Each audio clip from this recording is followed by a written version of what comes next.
Hello and good evening, all of you. Welcome to Alpha AS Academy, and we are doing the current affairs series. And I welcome you all to our current affairs series. We will be doing for the current affairs for the month of August, and it is purely from the perspective of PCS examinations and various examinations conducted by the public service commissions of the various state.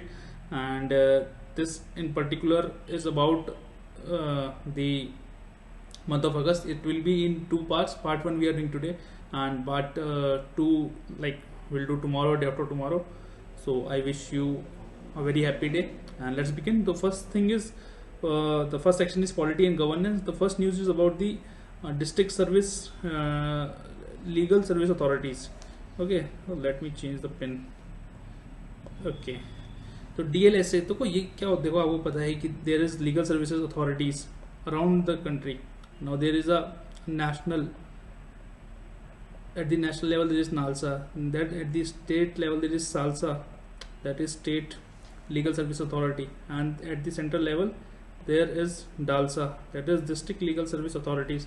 Now they are made under the Legal Services Authority Act 1987, and it was enacted to provide free legal aid, organise Lok Adalat, literacy camps. लोक अदालत वगैरह जो होती हैं वो कौन से act के अंदर होती है? लीगल सर्विसेज एक्ट के अंदर होती है. ठीक है, तो अभी और इसका जो चेयरमैन होता है वो आपके डिस्ट्रिक्ट जज होते हैं. जो डिस्ट्रिक्ट जज हैं he will be the head of और he will be the chairman of the district legal service authority. Now recently 7 new districts were created in West Bengal. Now we don't have to know the names of the district, but then how districts are named, that is important. ठीक है, तो state government के पास exclusive powers है district बनाने की, बढ़ाने की, कम करने की. ठीक है, उसमें सेंटर का कोई रोल नहीं है. ठीक है, उसमें सेंटर का कोई रोल नहीं है. बट देन अगर हमें एक डिस्ट्रिक्ट का नाम चेंज करना हो, if name has to be change, then central government come into the scene. तब सेंट्रल गवर्नमेंट का परमिशन लगेगा या उसका अप्रूवल लगेगा. और ऐसे ही जब अगर किसी रेलवे स्टेशन का नाम चेंज करना हो, वहां पे भी उसका अप्रूवल लगेगा. Now the United Nations has started it's 10th non proliferation nuclear weapons review conference. देखो हमारे पास एक एनपीटी है, नॉन प्रोलिफरेशन ट्रीटी है. अब इंडिया इसका मेंबर नहीं है, याद रखिएगा, सबसे इंपॉर्टेंट. ठीक है, there are 191 state parties, but then India is not one of them. And you know ये किस चीज पे वर्क करती है कि बेसिकली आपका जो न्यूक्लियर नॉन प्रोलिफरेशन है, रिडक्शन हो, जो न्यूक्लियर टेक्नोलॉजी उसका इस्तेमाल सही हो रादर देन किसी डिस्ट्रक्टिव यूज के लिए. ठीक है, now mineral security partnership, basically ये जो है इसका जो उद्देश्य है वो ये है कि जो मिनरल सप्लाई चेन है उसको रोबस्ट बनाना. ठीक है, उसको रोबस्ट बनाना, उसको रोबस्ट रखना, और जो है जो मिनरल्स हैं वो सप्लाई होते रहें सही क्वांटिटी में, सही तरीके से, और जो उनका प्रोडक्शन है, उनको प्रोसेसिंग होना है या रिसाइकिल होना है वो सही तरीके से. इसके लगभग 11 मेंबर्स हैं. मैं आपको नाम बता देता हूँ, बट देन याद रखने की जरूरत नहीं. नाम है उनके Korea, United States, Canada, Japan, Germany, UK, European Union Commission as a whole, then Finland, France, Australia and Norway. तो याद रखने की जरूरत नहीं, but then mineral supply chain पे इसका ध्यान रहता है. इसका जो उद्देश्य है वो मिनरल सप्लाई चेन मेंटेन करना है. देन सेंट्रल विजिलेंस कमीशन, तो एक हमारे सुरेश पटेल जी हैं, वो अभी भी नए सीवीसी बने हैं. ठीक है, अब सीवीसी है क्या? It is a statutory body. Statutory body मतलब ये किसी एक्ट के अंदर होगी. तो मेरे को कमेंट बॉक्स में बताओ कि कौन से एक्ट के अंदर जो है सेंट्रल विजिलेंस कमीशन बनाया गया था, या ये अपनी पावर कहाँ से ड्रॉ करता है. ठीक है, देन इसका अगर कंपोजिशन मैं आपको बताऊं तो एक इसमें चेयरपर्सन होते हैं प्लस 2 मेंबर्स होते हैं. ठीक है, और 2 विजिलेंस कमिश्नर होते हैं, और जो इनको रिकमेंड करते हैं, एक कमेटी रिकमेंड करती है, उसमें हमारे पीएम साहब होते हैं. ठीक है, एक हमारे लीडर ऑफ अपोजिशन होते हैं. ठीक है, leader of opposition in Lok Sabha. ठीक है, एक हमारे आपके होम मिनिस्टर साहब होते हैं, मिनिस्टर ऑफ होम अफेयर्स होते हैं. ठीक है, देन काउंटर टेररिज्म कमेटी. आप एक्चुअली ये एक यूएन कमेटी है, actually United nation security council की कमेटी है. तो इंडिया इसको आजकल हेड कर रहा है, और इसको बनाया गया था जब 2001 में जब 9/11 अटैक्स हुए थे, उसके बाद इसको बनाया गया था. ठीक है, ये एक्चुअली यूएनएससी का रेजोल्यूशन है 1373 1373. तो 2001 में आया था, उसकी ये देख रेख करता है। तो इंडिया इसका आजकल हेड कर रहा है, और इसमें ये 15 जो 5 permanent plus 10 non permanent members हैं यूएनएससी के, उनके साथ वर्क करता है। ठीक है, अब बात करें अगर no immunity from arrest in criminal cases for members of parliament that is MPs during session. अब होता क्या था कि यार देखो, जो मेंबर ऑफ पार्लियामेंट हैं उन्हें बेसिकली आर्टिकल 105 में, और जो मेंबर ऑफ स्टेट लेजिस्लेचर हैं ये एमएलसीज हैं, उन्हें एमएलसीज तो नहीं बट देन एमएलएज जो हैं उनको आर्टिकल 194 में कुछ कुछ इम्यूनिटीज थी, जिसको हम हाउस इम्यूनिटीज बोल सकते थे, या जैसे स्टेट लेजिस्लेचर में स्टेट इम्यूनिटीज, या पार्लियामेंट में पार्लियामेंट्री प्रिविलेजेस बोल देते हैं उसे। वो क्या कहती हैं कि बेसिकली किसी भी सिविल केस के लिए आप इन मेंबर्स को उस सेशन के 40 दिन पहले और उस सेशन के 40 दिन बाद and during the session arrest नहीं कर सकते। ठीक है, बट देन अब इन्होंने एक अमेंडमेंट लाया है, इन्होंने बोला है कि क्रिमिनल केस में चाहे 40 दिन हुए हो, चाहे ना हो रहा हो, चाहे सेशन चल रहा हो, आपको जो है अरेस्ट किया जाएगा अगर केस एक क्रिमिनल नेचर का है तो।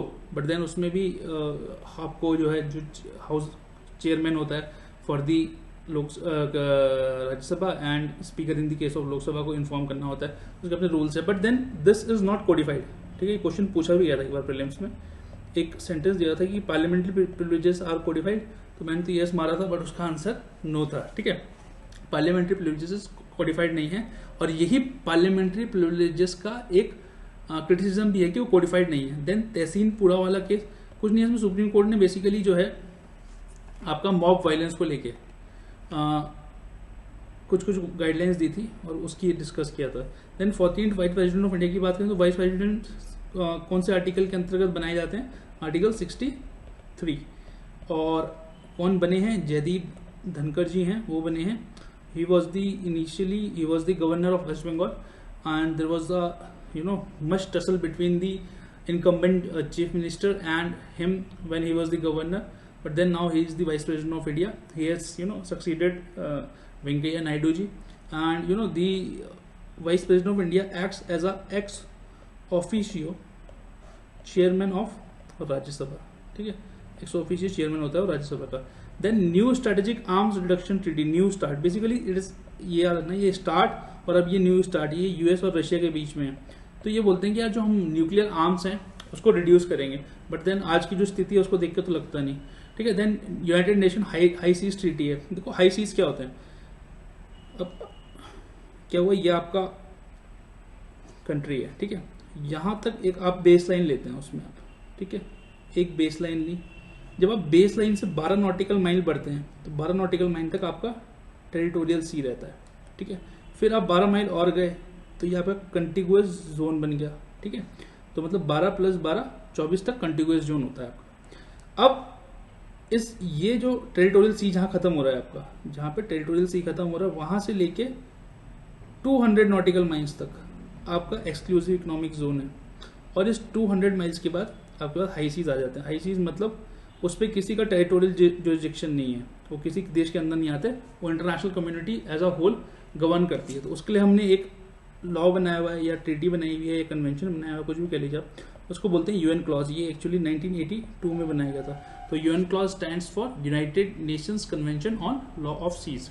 ठीक है, then legal aid defence council system एल्डेक्स, ये एक्चुअली अगर आप कन्विक्ट हैं, या सॉरी कन्विक्ट नहीं, आप अक्यूज्ड हैं किसी केस में और आपके पास पैसे नहीं है कि आप किसी वकील को हायर कर सके, अटॉर्नी को हायर कर सके, तो कुछ ऐसे गवर्नमेंट वकील होंगे, गवर्नमेंट लॉयर्स होंगे जो आपको रिप्रेजेंट करेंगे। ठीक है, जो आपको रिप्रेजेंट करेंगे, यही LADCS है। ठीक है, then coalition for disaster resilient infrastructure CDRI। तो यार ये इंडिया लेड इनिशिएटिव है, हमेशा याद रखना, इंडिया लेड इनिशिएटिव है, this is the India lead initiative. ठीक है, और अभी हमने CDRI के साथ हेडक्वार्टर, क्योंकि हम जो है CDRI के होस्ट करता है CDRI को, वो इंडिया करता है, तो हमने उसके साथ हेड क्वार्टर एग्रीमेंट किया है। अब हेड क्वार्टर एग्रीमेंट क्या होता है, it is between the international legal entity, इस केस में CDRI, and between the host nation, इस केस में इंडिया। तो इसके बीच में होता है कि बेटर फंक्शनिंग हो सके CDR आएगी, ठीक है। CDR है क्या एक्चुअली 2009 में इसको 2019 में इसको लॉन्च किया गया था, 2019 में लॉन्च किया था हमारे जो माननीय प्रधानमंत्री हैं उन्होंने at the UN climate action summit, जो कहाँ हुई थी आपका, न्यूयॉर्क में, ठीक है। अब चीफ जस्टिस ऑफ इंडिया की बात करें तो 49 चीफ जस्टिस बने हैं अभी, UU ललित, उदय उमेश ललित। 50th कौन होगा आप मेरे को बताइए, ठीक है। चलो आपको हिंट देते हैं, 50th चीफ जस्टिस के फादर भी चीफ जस्टिस रहे हैं, और 50th चीफ जस्टिस जो बनेंगे उनके father was the longest serving chief justice of India. कौन से आर्टिकल के अंदर बनाते हैं, 124 सब क्लॉज 2 के अंदर प्रेसिडेंट जो है अपॉइंट करते हैं चीफ जस्टिस ऑफ इंडिया को, ठीक है। देन अब इकोनॉमिक सेक्शन पे चलते हैं। तो सबसे पहले हमारा फाइनेंशियल इंक्लूजन इंडेक्स कौन निकालता है, आपको पता है RBI निकालता है। तो अच्छी बात यह है कि ये जो इंडेक्स है ये इम्प्रूव हुआ है, अब ये 56.4% पे आ गया है, कहाँ से, 53.9% से। ब्लू बॉन्ड्स की बात करें तो इसको भी ये एक टाइप का फाइनेंशियल इंस्ट्रूमेंट है, किसमें, आपका ब्लू बेसिकली सस्टेनेबल फाइनेंस के लिए, ठीक है, सस्टेनेबल फाइनेंस के लिए। इसमें आप basically healthy oceans plus blue economies पे ध्यान देते हैं, ब्लू इकोनॉमी पे ध्यान देते हैं, और उसी को बिल्डअप करने के लिए पैसा चाहिए, तो पैसा आप ब्लू बॉन्ड से निकालते हैं। जब आप उसको रोल आउट करेंगे तो ब्लू बॉन्ड बनेंगे।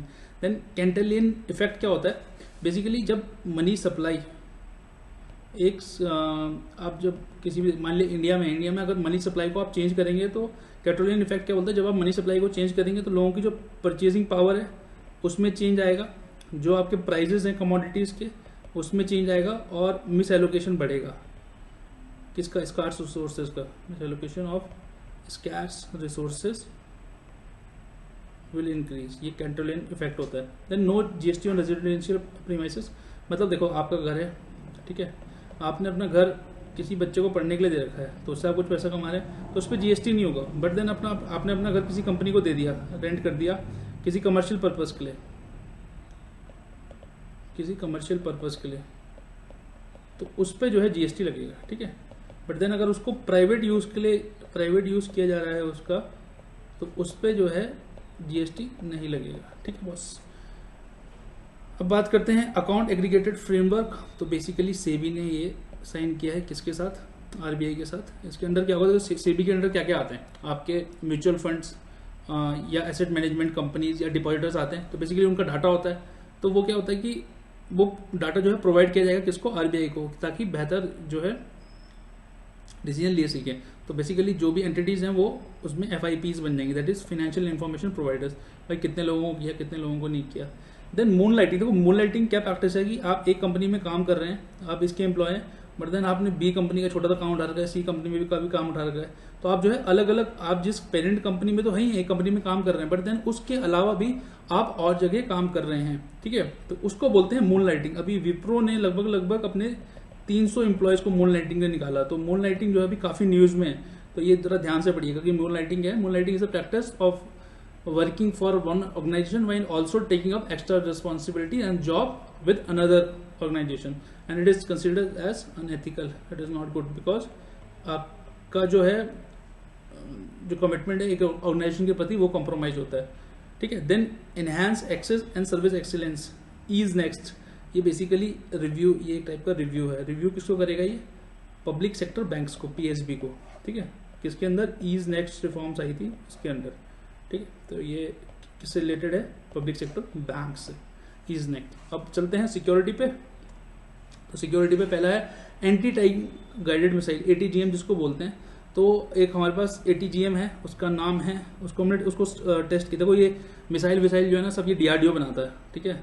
तो DRDO ने टेस्ट की, किस पे लगाया उन्होंने उसको, एक हमारा मेल बैटल टैंक जो है हमारा कौन सा है, अर्जुन, MBT जिसको बोलते हैं, MBT अर्जुन जो है उस पर लगाया, और उससे चेक करके टैंक को उड़ा सकता है या नहीं उड़ा सकता है। देन हेलफायर R9X मिसाइल, ये बेसिकली वही मिसाइल है, इसको निंजा मिसाइल भी बोलते हैं, ठीक है। इसमें कोई बम नहीं लगा होता, बट ये इसमें आगे से भारी होती है ये, और जैसे ही उसके अंदर जाती है ये खुल जाती है ऐसे, और जब ये खुल जाएगी तो जो है ये बेसिकली आदमी को मार देगी खुल के, ठीक है, तो उसको निंजा मिसाइल बोलते हैं। इसको एक्चुअली जो अभी एक यूएस ने ड्रोन स्ट्राइक करी आयमान अल जवारी को मारने के लिए, ठीक है, उसमें इसका इस्तेमाल किया था। ये एक इजरायली मिसाइल है, इजरायली मिसाइल है ये एक, ठीक है, याद रखना। आयमान अल जवारी को मारने के लिए इस्तेमाल की थी। तो बेसिकली ऐसे होती है, ये सीधा आती है। इसका जो टॉप होता है ये बड़ा भारी होता है और ये आपका जो छत होती है उसे भी तोड़ सकता है, सीधा जाएगा और उसके एकदम ही ऐसे वैसे खंजर से खुल जाते हैं और उसमें आदमी मर जाता है। तो बड़ा मतलब इससे जो कोलेटरल डैमेज है वो नहीं होता। Then Operation Skylight. Operation Skylight क्या है, बेसिकली इंडियन आर्मी ने टेस्ट किया कि बाई चांस यार कम्युनिकेशन लाइन हमारी फेल हो जाए, ग्राउंड कम्युनिकेशन लाइन फेल हो जाए, तो जो हमारे सैटेलाइट कम्युनिकेशन है क्या वो वर्क करेगा, क्या वो हमारे पास कम्युनिकेशन जो कैपेबिलिटीज़ हैं उसको सही रखेगा। तो इसी को चेक किया गया किसके अंदर, ऑपरेशन स्काईलाइट के अंदर, ठीक है। Then butterfly mine. देखो बटरफ्लाई माइन क्या होती है, एक टाइप की पर्सनल एंटी पर्सनल मिसाइल है, एंटी पर्सनल लैंड माइन है। इसको अभी रशिया पे एक्चुअली दिखती है टॉयज़ की तरह, तो रशिया पे अभी ब्लेम लगाया कि आपने ये यूज़ किए हैं और ये बच्चों के लिए काफ़ी खतरनाक है। इसको बटरफ्लाई माइन, ग्रीन पैरेट ऐसे ही बोलते हैं। ऐसे PFM-1 इसका टाइप जो होते हैं, PFM-1S इस टाइप की होती हैं। याद रखने की जरूरत नहीं है, बट देन भाई कुछ भी हो सकता है लाइफ में, कुछ भी पूछ सकते हैं BCS वाले। ATGAS, ATAGS that is advance tau artillery gun system, ठीक है। ये कुछ नहीं, हाउइजर गन है एक हमारी गन, मतलब जैसे ऐसे देखा आपने बैरल लगा होता है ऐसे गन के ऊपर, ठीक है, तो वो है ये। देन हाउइजर गन है ये, ठीक है। इसको DRDO ने बनाया है और इसकी जो रेंज है वो 40 किलोमीटर तो मार कर सकती है ये, और इसकी जो कैपेबिलिटीज है कि फास्ट डिप्लॉयमेंट है इसका, आप इसको तेज़ी से डिप्लॉय कर सकते हो। देन आप इसको मोबाइल है, मोबिलिटी इसकी हाई है। देन ऑक्सिलरी पावर मोड की इसके बाद अलग अलग पावर मोड से आप इसे चला सकते हो, ठीक है। Then Indian cyber crime coordination centre, इसको MHA ने सेटअप किया था, मिनिस्ट्री ऑफ होम अफेयर्स ने सेटअप किया था in the year 2018 to deal with all the cyber crimes in the country in a coordinated manner, कि भैया आपस में कोऑर्डिनेट करके आप जो है साइबर क्राइम जो भी हो उसे टैकल कर लें। इसी के अंदर एक साइबर प्रवाह भी है। साइबर प्रवाह एक न्यूज़ लेटर है MHA का ही, ठीक है, उसके अंदर बताते हैं कि I4C कैसा काम कर रहा है। देन ऑपरेशन स्काईलाइट, ठीक है, ऑपरेशन स्काईलाइट हमने आपको पढ़ा दिया है पहले भी। ऑपरेशन स्काईलाइट वही था, कम्युनिकेशन सैटेलाइट कम्युनिकेशन को चेक किया था किसने, इंडियन आर्मी ने, ठीक है। देन उदार शक्ति। उदार शक्ति कुछ नहीं है, उदार शक्ति एक इंडिया मलेशिया की बाइलेटरल एक्सरसाइज है, ठीक है। इस बार ये मलेशिया में की गई थी, कहाँ पे, एक उनका रॉयल मलेशियन एयरफोर्स है कुनाटान में, कहाँ पे, कुनाटान में, वहाँ पे की गई थी। देन निदान। निदान is national integrated database on arrested narco offenders. तो जितने भी लोग मतलब नार्को जैसे गांजा, अफीम, स्मैक, कोकीन, LSD, पता नहीं क्या क्या होता है, वो एक NDPS एक्ट है, उसके अंदर एक पीछे शेड्यूल दिया गया, उसके अंदर सारे दिए गए हैं क्या क्या और कितनी क्वांटिटी में, कमर्शियल क्वांटिटी क्या, इंडिविजुअल क्वांटिटी क्या, बट वो कभी और पढ़ाएंगे आपको। तो उसके अंदर जितने भी ऑफेंडर्स हैं जो ले जा रहे थे या जो उसका सेवन कर रहे थे उनको जो है पकड़ा जाएगा और एक डेटाबेस बनाया जाएगा, और जो प्रोसिक्यूशन एजेंसीज हैं वो इसको इस्तेमाल कर सकती हैं, ठीक है, देखने के लिए ये कौन कर रहा है, नारकोटिक्स कंट्रोल ब्यूरो के द्वारा किया जा रहा है, ठीक है। Then the vertical launch short range surface to air missile. देखो सरफेस टू एयर मिसाइल मतलब vertical launch surface to air SRSAM, ठीक है, VLSRAM। ये एक्चुअली एक DRDO और नेवी ने मिलकर टेस्ट किया इसको, बनाई तो DRDO ने, बट ये नेवी में नेवी मतलब शिप पे लगती है बेसिकली ये मिसाइल, और ये जो है एक टाइप का शिप वन वेपन सिस्टम है, शिप पे लगी और कुछ भी अगर अगल बगल हुआ तो उसको उड़ाने के लिए ये बेसिकली अस्त्र मिसाइल है हमारे पास, उसी के मॉडल पे बनाई गई है ये, ठीक है। अस्त्र मिसाइल भी एक बियॉन्ड विजुअल रेंज BVSAM बोलते हैं उसको, एयर टू एयर मिसाइल है, ठीक है। Then Super Hornet. देखो सुपर हॉर्नेट एक टाइप के फाइटर्स होते हैं, 4th जनरेशन फाइटर हैं, ठीक है। ये हाई लोडिंग मतलब भारी loading and high stress operations के लिए इस्तेमाल किए जाते हैं। एंड इन्वायरमेंट की बात करें तो विलायती कीकर क्या पेड़ होता है ना, विलायती कीकर वो बोलते हैं, आपने सुना होगा, प्रोसोपिस जुलिस्फोरा, एक टाइप का इन्वेसिव स्पीशीज है। अगर जो बच्चे तैयारी करते हैं राजनगर में रहकर, तो अगर वो जाएंगे तालकोटरा स्टेडियम की तरफ तो आप दोनों साइड कीकड़ के पेड़ पाएंगे रिज पे, या दिल्ली यूनिवर्सिटी के आसपास रहते तो वहाँ पे एक रिज है, वहाँ पे भी आप कीकड़ के पेड़ पाएंगे। तो बेसिकली ये इन्वेसिव स्पीशीज़ हैं, तो कीकड़ तो वहाँ होते थे देन, बट ये विलायती कीकड़ हैं। कीकड़ के पेड़ हमें अपने तो इसमें क्या कहेगा कि हम जो है अपनी इंडिजीनियस लगाएंगे, ठीक है, उन्हें रिस्टोर करेंगे। ये तो विलायती तो ब्रिटिशर्स ने लगाए थे for the fuel and wood requirement of the rural poor. Then India updated nationally determined contribution, INDCs हैं हमारे। तो देखो यार, ये अभी अपडेट किए गए हैं 2022 में, और इससे पहले हमने 2015 में कमिट किए थे। तो 3 हेड्स में थे कि हमारी एमिशन इंटेंसिटी कितनी होगी। तो हमने कहा था 2015 में, हमने कहा कि चलो यार हम 40% कम कर देंगे, ठीक है, सॉरी, हम जो है लगभग 35% एमिशन इंटेंसिटी कम कर देंगे 2015 के लेवल, 2005 के लेवल पर। अब हम जो है एम्बिशियस हो गए और हमने बोला कि अब हम 45% करेंगे, ठीक है। फिर हमने जो है एक बोला था कि जो नॉन फॉसिल फ्यूल से जो इलेक्ट्रिसिटी बनेगी, इलेक्ट्रिसिटी बनाएंगे हम, वो लगभग 2015 में थी कि 40% बनाएंगे हम, लेकिन अब होगा कि हम 50% बनाएंगे। और जो कार्बन सिंक था वो तो पहले के बराबर ही है, वो पहले भी 2.5 से 3 बिलियन टन्स था, आज भी इतना ही है। बेसिकली INDC है कि 2070 तक हमें अपनी इकोनॉमी को कैसे नेट जीरो इमिशंस लाने हैं 2070 तक। Then India adds 10 more wetland designated as Ramsar site to make total 64 sites. अभी हम आगे एक और न्यूज़ पढ़ेंगे, उसमें साइट्स जो है 75 हो गई हैं। तो 75 इंडिपेंडेंस डे पे 75 साइट्स हो गई थी हमारे पास। सबसे ज़्यादा जो वेटलैंड है अब तमिलनाडु में हो गए। तो जो 64, जब ये 64 हुई थी 10 में, इसमें से भी 6 जो हैं तमिलनाडु में जुड़ी गई थी। उनका नाम था कुंथन कुल्लम बर्ड सेंचुरी, जो कि तमिलनाडु में। Then gulf of Mannar marine biosphere reserve, फिर तमिलनाडु में। देन वेम्बनूर वेटलैंड कॉम्प्लेक्स, जो फिर तमिलनाडु में। देन उदया मठंडापुरम बर्ड सेंचुरी, जो तमिलनाडु में। Then Whedon Thangal bird sanctuary, जो फिर तमिलनाडु में। देन बिल्लोडे बर्ड सेंचुरी, जो तमिलनाडु में है। सतकोजिया है उड़ीसा में। देन नंदा लेक गोवा में है। देन रंगनतिथु बर्ड सेंचुरी, जो कि कर्नाटका में। एंड सिरपुर वेटलैंड, जो कि मध्य प्रदेश में है। तो 6 तमिलनाडु में, 1 उड़ीसा में, 1 गोवा में, 1 कर्नाटका में और 1 मध्य प्रदेश में की गई थी, ठीक है। अब बात करते हैं बायो माइनिंग की। देखो बायो माइनिंग में क्या होता है, आपका कचरा था, कचरे में आपने क्या किया कि उसको सन और एयर में सुखाया। तो उसमें क्या हुआ कि आप बायो माइनिंग बेसिकली आप माइक्रो ऑर्गेनिजम्स का इस्तेमाल करते हैं, for the decomposition of waste, ठीक है। ये कॉन्सेप्ट हम आपको इन्वायरमेंट में पढ़ा भी चुके हैं।